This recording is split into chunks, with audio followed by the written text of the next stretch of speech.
मेरी बात सरकार सुने, आपके चैनल के माध्यम से सुने। कौन वायरल कर रहा है उसको आप पकड़ने की क्षमता नहीं रखते हैं तो डूब मरनी चाहिए आपको। इसमें कोई बहुत ही बड़ा रैकेट है। सबसे बड़ा दुर्भाग्य है कि आयोग हो या सिस्टम, वो इतने निर्लज हो गए हैं, इतने निर्लज हो गए हैं। आयोग अब किसी भी परिस्थिति में गंगा जल में खड़ा होकर बोलेगा कि हम परीक्षा ले लेंगे तो उस योग नहीं रह गया है। छात्र से मैं आह्वान करता हूं कि वे जाति और पार्टी छोड़े। एक आंदोलन की जरूरत है। 74 की पुनरावृत्ति होनी चाहिए। अब बात सुनकर मुझे दुख हुआ। आप स्टूडेंटों को, जो भी छात्र हैं, उनको जेल क्यों भेजना चाहते हैं? सरासर इस बात को प्रमाणित करता है कि हमारा सिस्टम सड़ चुका है। इस सड़े हुए सिस्टम को बदलने के लिए बहुत बहुत बहुत बड़े एक शांतिपूर्ण अहिंसात्मक आंदोलन की जरूरत है। अगर छात्र महाआंदोलन करते हैं तो क्या गुरु रहमान वहां पर दिखेंगे?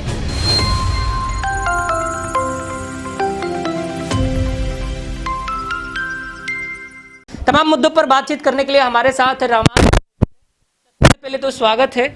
बहुत बहुत धन्यवाद, बहुत बहुत धन्यवाद आपको। लेकिन एक दुखद बात यह है कि लगातार बिहार में किसी भी तरीके का परीक्षाओं का आयोजन होता है और परीक्षा पाली में बैठने से पहले ही बच्चों के हाथ में प्रश्न पत्र मिल जाता है। देखिए, ये पहली घटना नहीं है। जैसी भाई का जो वायरल हुआ 14 तारीख में भी इस तरह की बात थी। बिहार सब इंस्पेक्टर में भी इस तरह की बात हुई और सचिवालय साहब में इसी तरह की बात हुई। सबसे बड़ा दुर्भाग्य है कि आयोग हो या सिस्टम, वो इतने निर्लज हो गए हैं, इतने निर्लज हो गए हैं कि क्वेश्चन आउट होने की बात को स्पष्ट रूप से कहते हैं कि आउट नहीं हुआ है। तो अगर आउट नहीं हुआ है तो जो क्वेश्चन वायरल हो रहा है अगर वह गलत है तो कम से कम उनका इतना हक बनता है, दायित्व बनता है, कर्तव्य बनता है कि जो गलत वायरल करा रहा है उसको गिरफ्तार करें, और नहीं तो स्पष्ट रूप से अपनी गलती को स्वीकार करें। मेरे दृष्टिकोण से 100% इसमें सिस्टम दोषी है, 100% आयोग दोषी है। और मैं आपको बता दूं कि आयोग अब किसी भी परिस्थिति में गंगा जल में खड़ा होकर बोलेगा कि हम परीक्षा ले लेंगे तो उस योग नहीं रह गया है कि वो परीक्षा ले सके। क्योंकि हजारों लाखों गरीब, अनाथ, असहाय, वैसे वैसे लोग जो जमीन गिरवी पर रख के आते हैं, माँ का जेवर गिरवी पर रख कर आते हैं, सूद पर पैसा लेके आते हैं, वो पटना में पढ़ने आते हैं किसी तरह से। माँ चलिए गुरु रहमान पढ़ा दिया उनको, लेकिन जब परीक्षा पढ़ेंगे, क्यों पढ़ेंगे वो जब क्वेश्चन आउट हो जाता है? तो वैसी परिस्थिति में सरकार या तो कड़ा स्टेप उठाए, और नहीं तो छात्र से मैं आह्वान करता हूं कि वे जाति और पार्टी छोड़े। एक आंदोलन की जरूरत है। 74 की पुनरावृत्ति होनी चाहिए। और जब तक ऐसा नहीं होगा तब तक व्यवस्था नहीं सुधरेगा। सिपाही और दरोगा ये समाज के आधार स्तंभ होते हैं, रीढ़ होते हैं। अगर वही चोर सिस्टम में जाएंगे तो निश्चित रूप से सिस्टम कोलैप्स करेगा।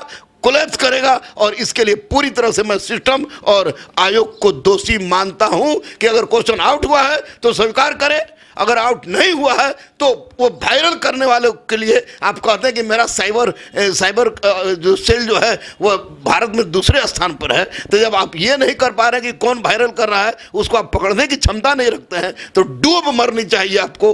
क्योंकि हर बार यही बात, आप बिहार से बाहर जाइए तो लोग यही कहते हैं कि अरे बिहार में तो क्वेश्चन आउट हो जाता है, बिहार में क्वेश्चन आउट हो जाता है। और आपको मैं बता दूं कि उस समय इतनी लज्जा होती है कि ना आदमी अपने पक्ष में कुछ बोल पाता है, केवल सुन के हम लोग महसूस करके रह जाते हैं। अगर ये बात सच है, जैसा कि आप क्वेश्चन दिखा रहे हैं, ये सच है और लड़के भी बोल रहे हैं कि क्वेश्चन 9 साढ़े 9 बजे सामने आ गया था, तो निश्चित रूप से यह पूरी तरह से सिस्टम की, आयोग की विफलता है। सर, थोड़ा सा ये जो मामला है और पेचीदा हो गया है। एक तरफ से बिहार के मुन्ना भाई जो प्रश्न पत्र को लगातार परीक्षा में बैठने से पहले ही अभ्यर्थियों के हाथ में थमा जाते हैं।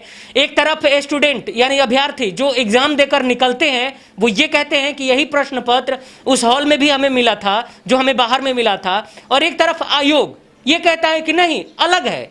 आखिरकार इस उलझन को कैसे निपटाया जाए? देखिए, स्पष्ट रूप से जिन मुन्ना भाइयों की आप बात कर रहे हैं, किसी छोटे मोटे लुच्चों की औकात नहीं है, इसीलिए मुन्ना भाई कह के संबोधित औकात नहीं है। इसमें कोई बहुत ही बड़ा रैकेट है, इस रैकेट को पकड़, आप शराबबंदी के लिए पूरा थाना को लगा देते हैं, पूरे सिस्टम को लगा देते हैं, हर किसी अपराध के लिए आप सिस्टम को लगा देते हैं, और जो सबसे बड़ा अपराध है जिससे देश बनेगा, राष्ट्र बनेगा, बिहार बनेगा, संस्कार बनेगा, उसमें खुलेआम धांधली हो रही है और उसके लिए आप कुछ नहीं कर रहे हैं।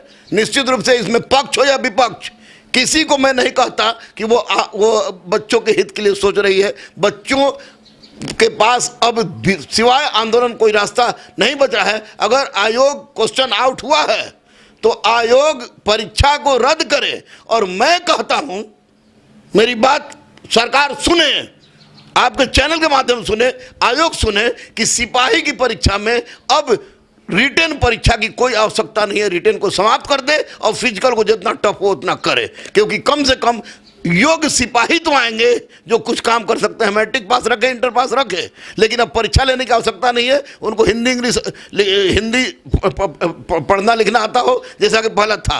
पहले कोई इस तरह की बात नहीं होती थी, अच्छे सिपाही भी होते थे, लेकिन आज के सिपाही देखिए तो कभी कुछ, कभी तो देखने तो नहीं लगता है कि ये सिपाही हैं। उनके साथ कोई ऑफिसर जाएगा तो ऑफिसर को हमेशा डर रहता है कि कब छोड़ के भाग जाएगा। ये निसंदेह बिल्कुल गलत हो रहा है। ये रीढ़ है सिपाही, रीढ़ है दरोगा और सचिवालय सहायक, और इसमें अगर क्वेश्चन आउट हो रही है तो यह केवल और केवल सरकार और आयोग नहीं, अभी तो पूरे बिहार पर एक बहुत ही करारा तमाचा है जो बिहार को अंधकारमय दिशा की ओर ले जा रहा है। आपकी बात सुनकर मुझे दुख हुआ।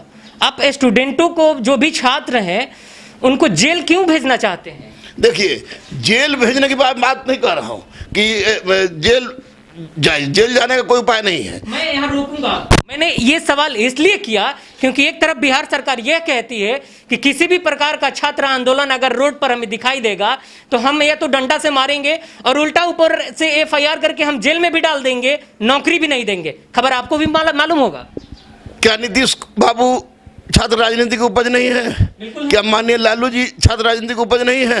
ये क्या जितने भी महत्वपूर्ण नेता हैं जो छात्र राजनीति की उपज नहीं है? अगर ये छात्र राजनीति की उपज नहीं रहते और इस तरह की दकियानूसी बात बोलते तो ये गलत है। और इस तरह का स्टेटमेंट देना कि अगर छात्र अपने हक के लिए रोड पर जाता है तो उसको सरकारी नौकरी से वंचित कर दिया जाएगा और किसी भी तरह के सरकारी लाभ से वंचित कर दिया जाएगा, यह सरासर इस बात को प्रमाणित करता है कि हमारा सिस्टम सड़ चुका है। इस सड़े हुए सिस्टम को बदलने के लिए बहुत बहुत बहुत बड़े एक शांतिपूर्ण अहिंसात्मक आंदोलन की जरूरत है।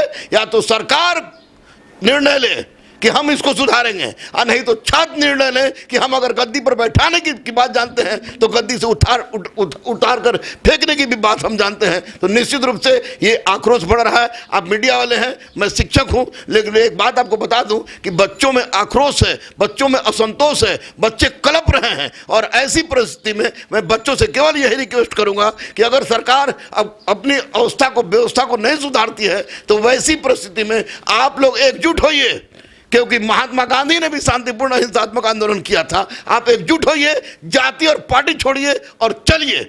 मैं गुरु रहमान 44 साल की उम्र में भी कह रहा हूं सीना तान के कि जिस तरह पहले साथ उनके रहता था आज भी उनके साथ हूं और हमेशा उनके साथ रहूंगा। लेकिन इस तरह की अगर गलती होगी तो निश्चित रूप से बहुत बड़ा अपराध है, यह देशद्रोह है। इसको अगर छात्र महाआंदोलन करते हैं तो क्या गुरु रहमान वहां पर दिखेंगे? अगर छात्र महाआंदोलन करते हैं और कोई जातीय पार्टी से अलग करते हैं तो गुरु रहमान वहां दिखेंगे ही नहीं। अभी तो गुरु रहमान वहां सबसे पहले और सबसे आगे रहेंगे। मरना भी होगा तो मरेंगे, लेकिन छात्रों के साथ किसी भी तरह का गलत हम ना होने दिए, ना होने देंगे। बिहार सरकार ने जो कहा वो कर भी दिया। दिलीप कुमार पिछले महाआंदोलन में शामिल हुआ और उसको जेल भी हो गया। वो लड़का लगातार ऐसी गलतियों, ऐसी खामियों को लेकर के प्रदर्शन करता है, सरकार को आईना दिखाने का काम करता है। इस बार भी उसे जेल हुआ, हालांकि अभी तो वो बेल पर बाहर है। देखिए, की आवाज बन के ऊपर आगे गया था। दिलीप कोई आतंकवादी तो नहीं है। दिलीप कोई आपको ऐसा तो नहीं कि बम पटकने गया हो। एक तबड़ाक नहीं चली थी, ठेला ठेली भी नहीं चली थी और दिलीप को बंद कर दिया गया ये सोच के कि दिलीप चला जाएगा जेल में तो आंदोलन सुसुप्त हो जाएगा, आंदोलन समाप्त हो जाएगा। तो कितना दिलीप को बंद करिएगा? एक दिलीप को बंद कीजिएगा, 2 दिलीप को बंद कीजिएगा, हजारों हजार दिलीप पैदा होने के लिए तैयार हैं। और जब पेट पर चोट लगती है ना मेरे दोस्त, तो सब कुछ भूल जाता है आदमी कि क्या होता है जेल और क्या होती है व्यवस्था। इसलिए अगर चलेगा दिलीप और दिलीप को बंद कर दिया गया तो कोई बात नहीं, मुझे भी बंद कर दे, जब हिम्मत है तो बंद करके दिखाए, बंद करके दिखाए। देखिए स्टूडेंट क्या करते हैं, क्योंकि हर स्टूडेंट पहले चाहता था कि हमारे फलाने मुख्यमंत्री बने, फलाने ही बने, लेकिन अब हर स्टूडेंट के दिमाग में यही बात है कि मंदिर, मस्जिद, गुरुद्वारा, चर्च करके ये दिग्भ्रमित कर रहा है। वास्तविक मंदिर और मस्जिद जो स्टूडेंट की है उसकी भूख है, और पेट पर लात मारिएगा तो कुछ भी हो सकता है, कुछ भी हो सकता है। एक सवाल और आपसे, आखिरी सवाल, खास तौर पर प्रतियोगी परीक्षाओं को लेकर के बिहार में, पटना में, राजधानी में बहुत सारे सेंटर्स हैं जहां पर बच्चों को भविष्य के लिए तैयार किया जाता है। तो एक आखिरी अपील होगा, जो तमाम तरीके के लोग जो सेंटर चलाते हैं, जो वहां पर शिक्षक काम करते हैं, बच्चों को पढ़ाते हैं, उनसे कि अगर इस तरीके का महाआंदोलन होता है तो उन्हें क्या करना चाहिए, उनके लिए क्या आपका संदेश रहेगा? पहली बात मैं सरकार से मांग लूँ, सरकार से मैं कहूँगा कि आप परीक्षा लेते हैं उसका क्वेश्चन दे दीजिए, क्योंकि परीक्षा लेने के बाद क्वेश्चन नहीं रहता है।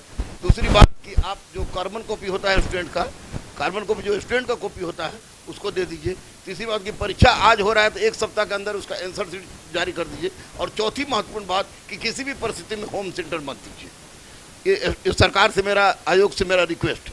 और दूसरी बात कि तमाम उन छात्रों, तमाम शिक्षकों से मेरा अनुरोध है कि छात्र छात्राएं और कोई नहीं, बेटी और बेटा होते हैं, और वैसी परिस्थिति में जब उनके हक और हकूक पर किसी भी प्रकार का अत्याचार होता है तो तमाम लोग, जाति, पार्टी, समाज का परित्याग करके छात्रों का साथ दें। गुरु रहमान उनके साथ था, आप भी उनके साथ रहिए और जुट के एक नया हम लोग आंदोलन खड़ा करें और बता दें आंदोलन अहिंसात्मक हो, लेकिन सरकार को यह बता दें कि कहां कहां गलती हो रही है और सरकार इसे सुलझ जाए। हालांकि एक बात हम आप सभी से कहना चाहेंगे कि जिस प्रकार का प्रश्न पत्र अब लगातार हम आपको स्क्रीन पर दिखा रहे हैं, जिस तरीके का हम वीडियो अभी स्क्रीन पर चला रहे हैं, ये तमाम जो चीजें हैं इसको लेकर ना हमारा चैनल पुष्टि करता है और ना ही गुरु रहमान पुष्टि करते हैं, क्योंकि ये छात्रों के ऊपर निर्भर है, आयोग के ऊपर निर्भर है और वैसे मुन्ना भाई के ऊपर निर्भर है जो बिहार में बैठ करके इस प्रकार का खेल करते हैं। और बिहार सरकार, या फिर यूं कहें कि बिहार का जो आयोग है वो इसे सिरे से नकार जाता है। किसकी कमी है? आपकी, हमारी, ये जरा सोचने की बात है। एक दिलीप को बंद करके आप क्या हासिल कर लीजिएगा? गुरु रहमान का सवाल है, अगर आपके पास जवाब हो तो जरूर बताएं सरकार। विपक्ष क्या कर रहा है वो आप सबके सामने है, लेकिन देश के भविष्य को हम कैसे संवार रहे हैं, कैसे उभर कर ला रहे हैं, ये हम पर निर्भर करता है। और हम क्या कर रहे हैं मौजूदा हालात में वो आप सबसे वाकिफ है। फिलहाल इस खबर में इतना ही। आगे की खबरों के लिए आप हमारे साथ बने रहें। नमस्कार।